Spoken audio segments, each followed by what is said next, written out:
Hello, students. Welcome to English Literature Parshala. I have been preparing video lectures for you on different topics, especially those topics which are prescribed in your course. In due course of time, I will also prepare some video lectures on the different aspects of literature so that you can take the help of those lectures and start your preparation for different competitive examinations. Today, we'll discuss one of the important poems of Nissim Ezekiel. The title of the poem is Background Casually.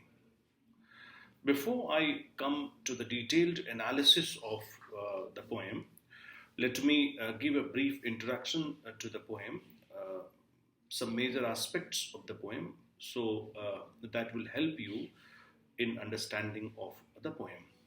Now, Background Casually is written by Nissim Ezekiel, one of the important and prominent poets of post-independence India. Now, Nissim Ezekiel, he was an Indian Jewish poet, art critic, actor, playwright, editor. He was born in Mumbai on December 16, 1924. Now, Ezekiel's, that actually his father was a professor of botany at Wilson College and his mother was principal of her own school. And the Ezekiels, they belonged to Mumbai's Marathi-speaking Jewish community known as Beni Israel. So, I have told you that he has a Jewish background, so that will play an important role in the shaping of his literary career. Now, what you see is that in a multicultural society, ethnic citizens who belong to minority communities come up against the difficulty of trying to belong to two cultures and challenges, and also conflicts may occur when a minority do not identify with the majority. That is a major problem actually. Ezekiel has been aware of the fact that he was born in a Jewish family and that he is alien to the native Hindu culture. But still, he cannot forget his sense of Indianness. He's inseparable from India since it is his environment. And we call him a typical Indian poet. He himself confesses, he says, that India is simply my environment. A man can do something for and in his environment by being fully what he is. By not withdrawing from it, I have not withdrawn from India. That was the statement of Nissim Ezekiel, who said, I have not withdrawn from India. Now, Makarand Paranjape, one of the important critics, he finds a strong, coherent, spiritual, dimension, in his poems. He asserts that Ezekiel's spirituality is more Hindu than Jewish. This is, I think, one important statement which was made by Makarand Paranjape. He said his spirituality is more Hindu than Jewish. Now, Ezekiel wrote in Naipaul's India and Mine, 1965, and in that Naipaul's India and Mine, he said, in India, which I have presumed to call mine, I acknowledge without hesitation the existence of all the darkness Mr. Naipaul discovered. Then he continues, he says, I am not a Hindu and my background makes me a natural outsider. circumstances and decisions relate me to India. In other countries, I'm a foreigner. In India, I am an Indian. When I was 18, a friend asked me what my ambition was. I said with naive modesty of youth, and then within a single note of comma, he said, to do something for India. This was actually the statement which was made by Nissim Ezekiel. Now, Ezekiel identifies with India and especially Bombay in spite of his Bene Israel Jewish ancestry, as I have just told you. Now, in one poem entitled The Egoist's Prayers, he says, confiscate my passport. These are the very significant lines from the poem The Egoist's Prayers. Confiscate my passport. Lord, I do not want to go abroad. Let me find my song where I belong.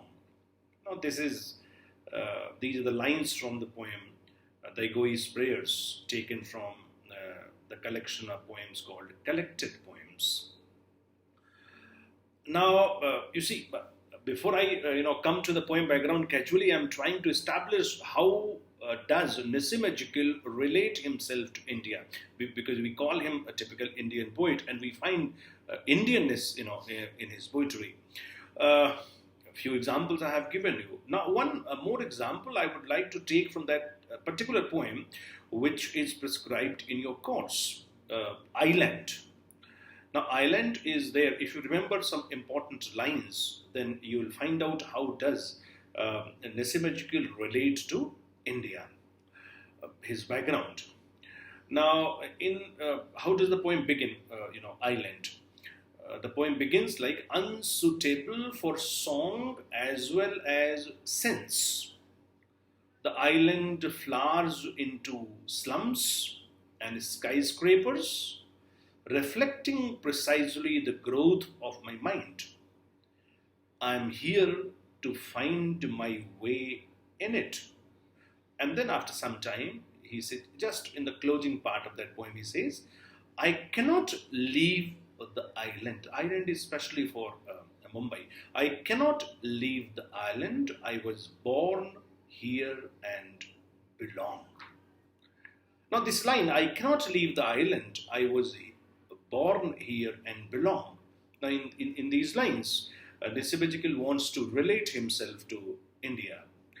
Now, again, I'm reminded of one of the significant lines which T.S. Eliot has used in his essay, Tradition and the Individual Talent. I'm trying to relate this in the case of Nissim Ezekiel, and I just want to say that, to him, the man who suffers and the mind which creates are one and the same.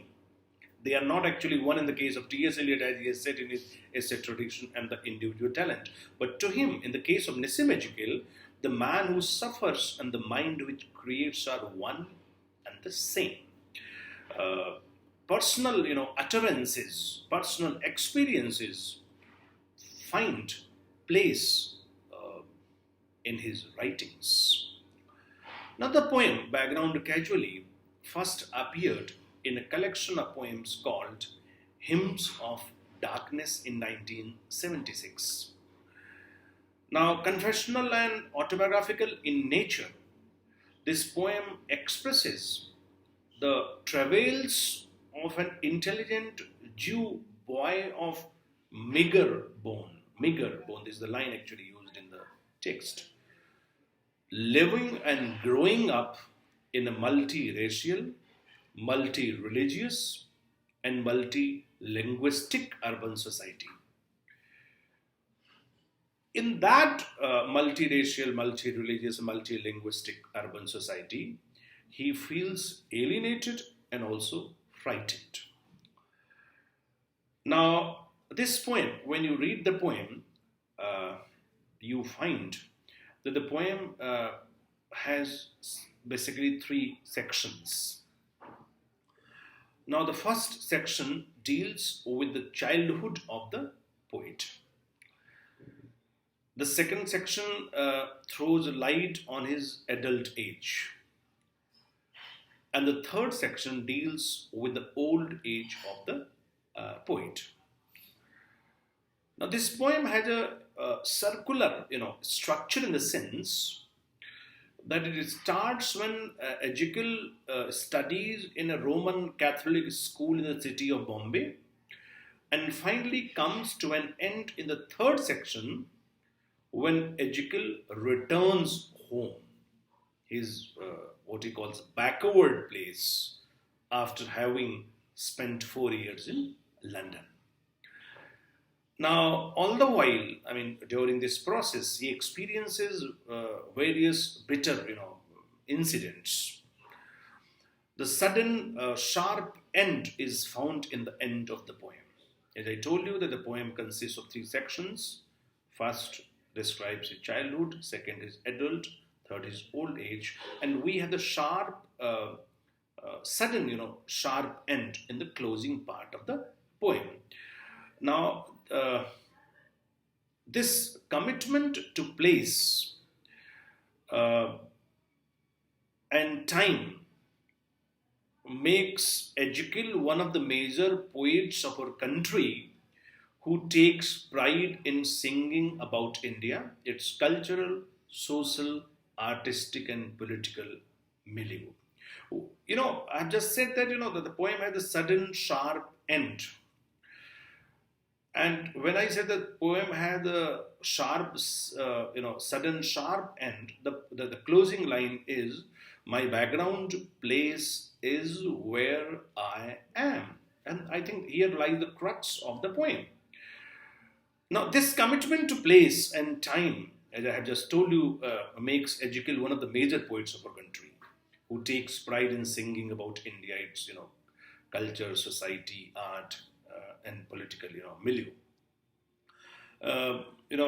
He pursues India in all his works, and his aim, as I have just told you, to do something for India, both as a poet and dramatist, is highly commendable.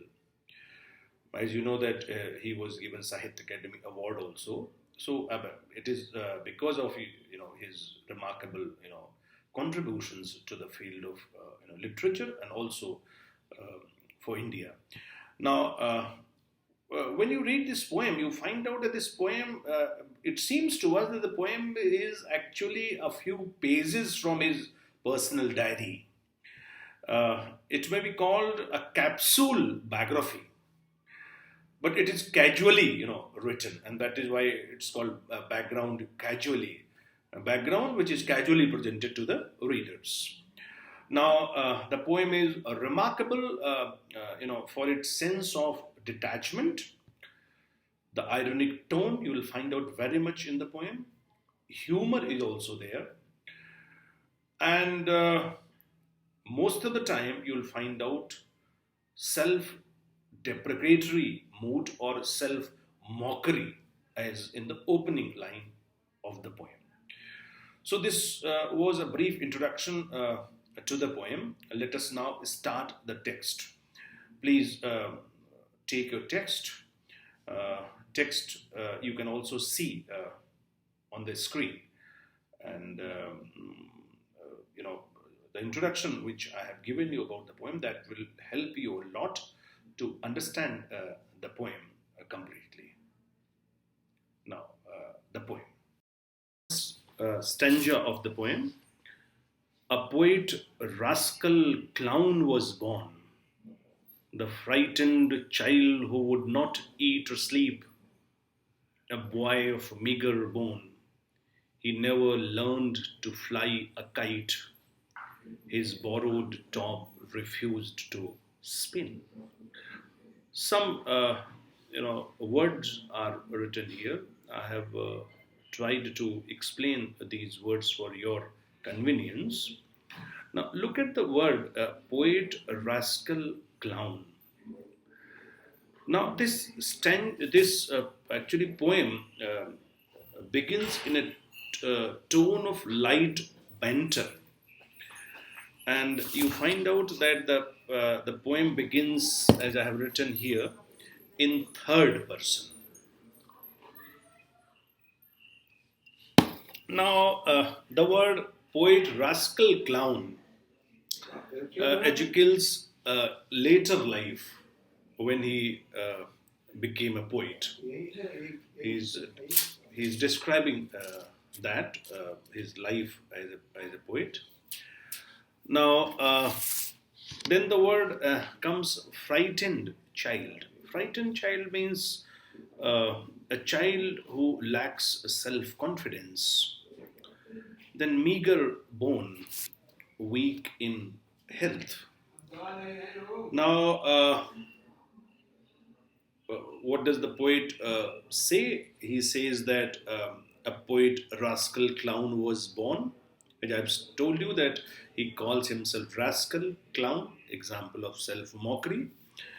Now, the frightened child who would not eat or sleep, the child who lacked confidence, uh, he also lacked sleep, a boy of meager bone, very weak in health.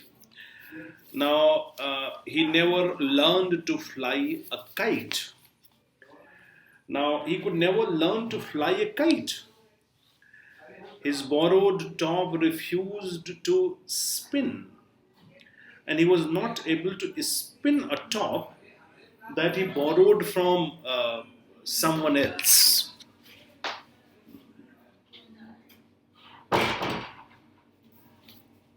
Now, look at the description which the poet gives. Now, the stanza I had told you that this poem is a kind of autobiography in capsule, and here he is describing. The way he begins the poem describe the poor life of his childhood days.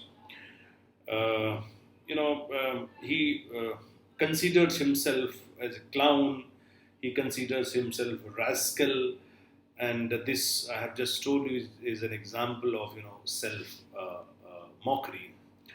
Now, next, I went to Roman Catholic school.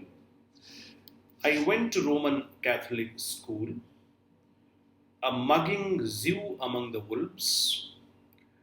They told me I had killed the Christ. That year I won the scripture prize. Now,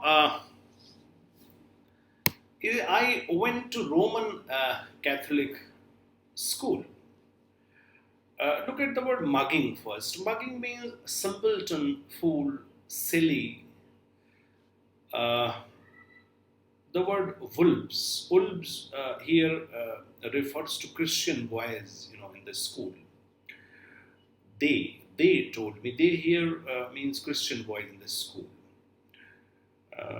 Scripture prize. Scripture, is the religious book. Now, scripture prize means prize awarded for the knowledge of the Holy Bible. This line, I'll explain it right now, but the last line, that year I won the scripture prize, is an example of irony. Now, I told you the first stanza, starts with third person, and here we have the first person. From he comes to I. I went to Roman Catholic school. I was sent to a school run by Christian missionaries. I was sent to Roman Catholic school. Now, there actually I was a very simple Jew, and a mugging Jew among the wolves. My condition was very poor there, because many wolves were there, and I was being bullied by them. Now, the history of Jews and Christians. These Christians were, shouting, and they were saying, they told me I had killed the Christ. Now, what were they shouting? They were bullying me because, I belong to the Jewish community. Jewish community, supposed to have killed Christ. That year, I won the scripture prize.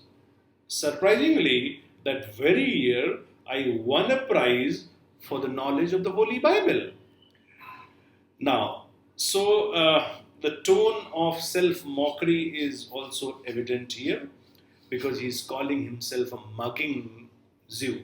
So we have again self mockery, which is visible here. Now, as I have just told you, the last line is an example of irony, because these Christian lads were calling him that you have killed the Christ, and the irony was that that very year I won the scripture prize. Now, coming to the next stanza. Now, a Muslim sportsman boxed my ears. I grew in terror of the strong but undernourished Hindu lads. Their prepositions, always wrong, repelled me by passivity. Boxed means gave a big blow. Undernourished, underfed, repelled, caused a feeling of dislike or hate or detest. Now, he says that, he's describing his childhood days.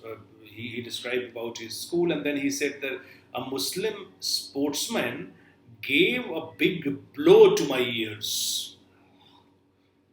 He gave a huge blow on my ears.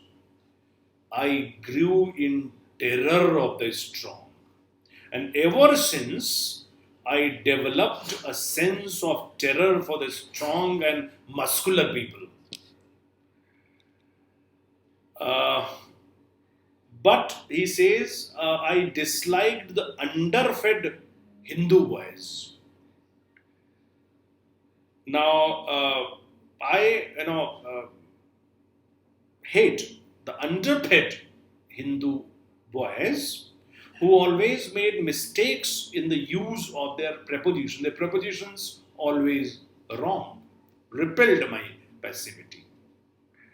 Now you see, you sometimes think that why has the poet? What is the use of all such kind of things?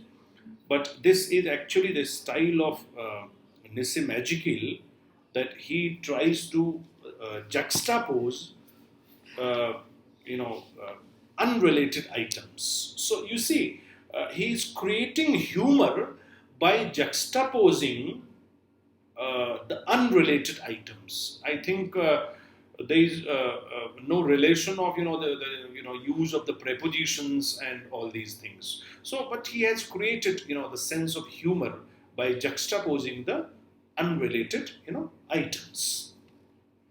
Now, next stanza. One noisy day, I used a knife. At home on Friday nights, the prayers were said. My morals had declined. I heard of yoga and of Zen. Could I perhaps be Rabbi Saint? The more I searched, the less I found. Noisy means a day of disturbance and riots. Used a knife means attacked someone with a knife. Zen is a form of Buddhism, and Rabbi Saint means teacher of Jewish law. Now he said, one noisy day I used a knife. There was a day actually which was a day of disturbance and riots. I attacked a person with a knife. I used a knife. What happened when I attacked a person with a knife? At home, the prayers were offered on Friday night, as I had fallen from the ethics of morality. It happens in the families that my child has spoiled himself. What is he doing? He's using knife. So what happened actually at my home? At home on Friday night, the prayers were said. Prayers were some worship, some puja was performed, and it was said my morals had declined. That I have spoiled myself because I have started using knife and all that. So he's describing that. What happened after? He said that I have started, making an acquaintance with yoga and Zen, like the forms of Hindu and Buddhist system of meditation. This is yoga is Hindu system of meditation and Buddhist system of meditation, and I also thought that can I be a rabbi saint? Can I be a teacher of the Jewish law? So he was actually in a state of dilemma. And the last line is the more I searched, the less I found. The more, he says, the more I tried to find where I belonged, the more confused I remained. So, the state of, dilemma, continues when he's talking about, because, throughout the poem, I told you that, he's talking about his background, his identity, that where do I belong to? And he's describing his childhood, his adult days, then he'll come to the old age. Now, what happens next? 22, time to go abroad. First, the decision, then a friend to pay the fare, philosophy, poverty, and poetry. Three companions shared my basement room. Fare means money for the travel. When you read the line philosophy, poverty, and poetry, we have a good use of alliteration. Now, you see, 22 means I attained 22. Now I am 22-year-old. Time to go abroad. It was the right time to go to the foreign country. Usually, people go to the foreign countries at this stage. Now, first I took the decision to go abroad. It was my decision. Then a friend to pay the fare. I got a friend who managed the money for the travel. Uh, then he says that philosophy, poverty, and poetry. Now he is describing his pitiable plight there in England. In England, he was living in the basement room. Basement room, and who were the three companions? Philosophy, poverty, and poetry. Now, Ezekiel wants to say that he lived in London in the condition of poverty, and he was deprived of the enjoyments of the fashionable society. Now, in the next stanza, he said, "The London seasons passed me by. I lay in bed 2 years alone, and then a woman came to tell my willing ears I was the son of man. I knew that I had failed." London seasons, the period of stay in London. Passed me by, here it means was not, were not very pleasant. Then the willing ears means receptive. Son of man means awareness of sex. He says that my stay in London was not very, pleasant. The London seasons passed me by. I lay in bed 2 years alone. I lived there all alone for 2 years. And then a woman came to whisper into my willing, means receptive ears. Uh, and what did he say? That, the whispering was, she made me aware that I must have a wife. At that moment, I knew that until then, I had failed to realize the urge of the flesh. I knew that I had failed. I was not knowing all these things until that woman came and whispered in my ear that, I need a wife. Now, you see, as you have just seen, that Ezekiel describes his dissatisfaction with his, life in, London, and also when he attains 22, his, urge for, love and, wife and all that. Now, here, next stanza, in everything, a bitter thought. So, in an English cargo ship, taking French guns and mortal shells to India, China, scrubbed the decks and learned to laugh again at home. Mortal shells means arms and ammunitions. Scrubbed means cleaned. Now, in everything means in every experience. A bitter thought, unpleasant feeling. What does he say? He says that my experience of life in London was extremely bitter. It was unpleasant. What did I do actually? So, in an English cargo ship taking French guns and mortar shells to Indochina, scrubbed the decks and learned to laugh again at home. So, what did he do actually? He decided to return home. He boarded an English cargo ship which was carrying French arms and ammunitions to Indochina. And to pay the amount, he scrubbed, means cleaned the decks. And ultimately, he recovered the joy because he came back to his home and learned to laugh again at home. Now, next, how to feel at home was the point. Some reading had been done, but what had I observed except my own exasperation? All Hindus are like that. My father used to say, when someone talked too loudly or knocked at the door like the devil, they hogged and spat, they sprawled around. Exasperation, dissatisfaction. Hogged, you see sometimes the hawkers who are shouting like anything. They are loudly pronouncing their goods for sale from door to door, knocking at the door so that we will purchase those items. Sprawled means lay with arms and legs loosely spread out. Uh, you know, what was the main problem at this time? And now in this stanza, the poet is trying to show that he was torn by a conflict between Western values and the Indian background. He's tossing between two, ideologies, two atmosphere. How to feel at home was the point.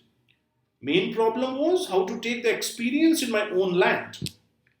Some reading had been done. I started reading something, but he observed that everything caused great dissatisfaction, except my own exasperation, dissatisfaction. Why? Because atmosphere was something different. All Hindus are like that, my father used to say. My father was coming to me, consoling me, convincing me that all Hindu lads are, like that. Because what was happening? Someone talking too loudly or knocking at the door like the devil or, hawk, as I told you, or sometimes they were spitting or sprawling. So, he says that when I found all these things, that these Hindu lads are behaving in a very uncouth manners. Some people are hawking their goods from door to door and spitting here and there. So I saw that situation and I was very very dissatisfied. But my father always said all Hindus are like that. Uh, now, as I told you that this stanza actually describes that the poet is tossing between two kinds of cultures, Western, because he has recently come back from London. Now, next stanza, I prepared for the worst. Married. Now, this line, again, you'll find out some humor there because he says that I am not ready for the worst thing of my life, and that was marriage. Married. Changed jobs and saw myself a fool. Changed many jobs and found myself that I have not gained anything. I'm a fool. The song of my experience sung, I knew that all was yet to sing. I tried various jobs and found myself misfit everywhere. And I ultimately concluded that I have now, a lot of distance, to travel in life. So then he said, my ancestors among the castes. Now here he started describing about his forefathers. My ancestors among the castes were aliens crushing seed for bread. Ancestors, forefathers of the Jews. Aliens, foreigners, crushing seed for bread. You know, taken crushing of oil seeds as their profession. So he is talking about the profession of their forefathers. They were actually the foreigners whose main profession was crushing of the oil seeds. Now, is it one among them fought and taught a measure bearing British arms? He told my father sad stories of the Boer War. I dreamed that fierce men had bound my feet and hands. Now, this is the historical event he has described here. Boer War means war between British forces and the Dutch colonists. Fierce men here means a fierce looking men. Now, he said one among them. Who is one among them? One of my ancestors. Fought and taught a major bearing British arms. He was a major actually in the British army. He's, talking about his forefathers and also showing pride about his forefathers, roots in Israel and also the high positions which they were holding there. So he said, one among them fought and taught a major bearing British arms. He told my father sad stories of the Boer War. And the story had the psychic effect on the mind of the poet, and the poet still feels that the fierce-looking men, had bound, his feet and hands. I told you in the beginning that he was a very, timid kind of person, and he said, frightened. The word was used there in the opening part of the poem. So he tried to show that, that the psychic effect of those horrifying scenes is there on the tender mind of the child. Fierce men had bound my feet and hands. Now, the later dreams were all of words. I did not know that words betray, but let the poems come, and lost that grip on things, the worldly prize. I would not suffer that again. All of words means all of poetry. Now, words between the poetry can flow in dreams as well. Now, he used the word the worldly prize. The worldly prize means material objects. Now, what does the poet want to say here? He says the dreams that I had in my later life were all of poetry. I had never known that words would, beyond their usual use in communication, help me compose the poems. And he says that, I have started, composing them, because I told you that he describes the later stage, that at the later stage he became a poet. Now, I look about me now and try to formulate a planar view. The wise survive and serve to play the fool, to cash in on the inner and the outer forms. I look about me now. Look about me now means to examine carefully all about me. Formulate means develop, work out. He says that now I examine all about me and my experiences, and I try to formulate, to develop a very planar, very simple approach to life. And what was the simple approach? The wise survive and serve.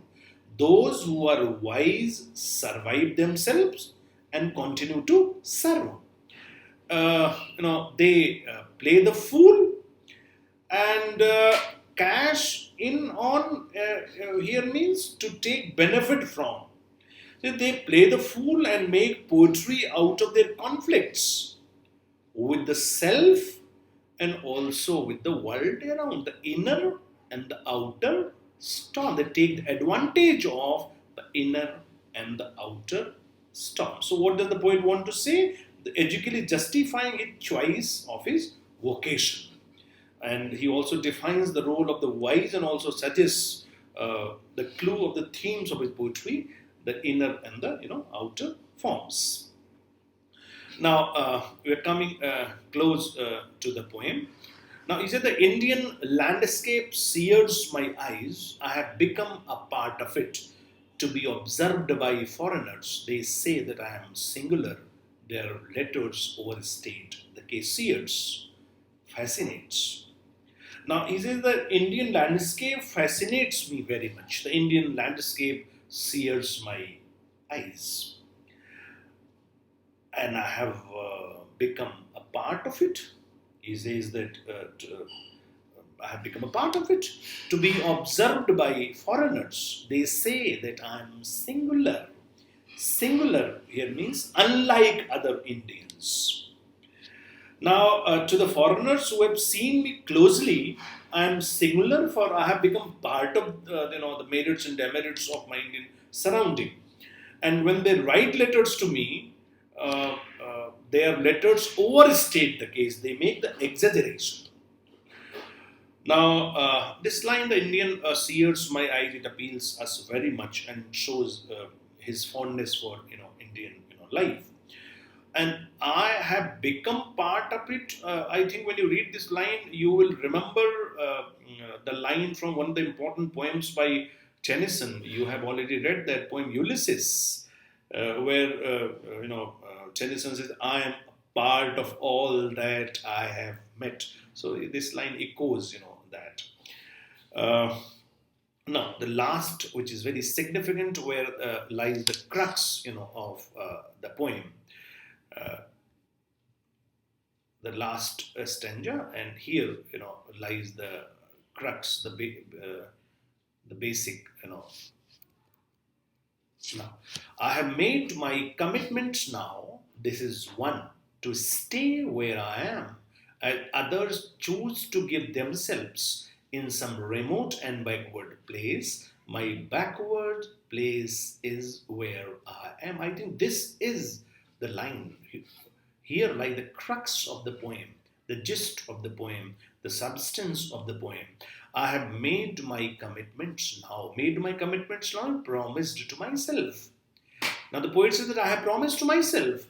This is one. And what is that promise? To stay where I am. And the pledge is that I will forever live in my country. And what is the country? What is the name of the country? India. Is as others choose to give themselves in some remote and backward place.